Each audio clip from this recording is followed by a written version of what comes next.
Dua tersangka pencurian uang nasabah bank dengan modus pecah kaca mobil di Lampung Utara diamankan polisi.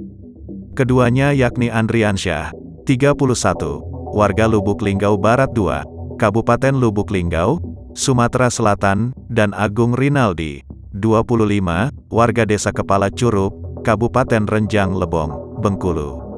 Mereka diamankan oleh Polres Lampung Utara dan Polres Bengkulu, Sabtu, tanggal 12 November tahun 2021. Keduanya diduga merupakan pelaku pencurian uang milik Anton Cawis Utomo, 30, warga Desa Margorejo, Kecamatan Kota Bumi Utara, Lampung Utara, Senin, tanggal 1 November tahun 2021 lalu.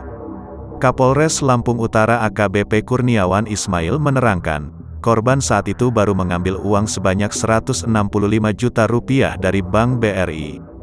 Jumat, tanggal 12 November tahun 2021, sekira pukul 15.30 waktu Indonesia Barat, Angga Renaldo diamankan di kediamannya di Desa Kepala Curup, Kecamatan Bindu Ring, Kabupaten Renjang Lebong, Bengkulu.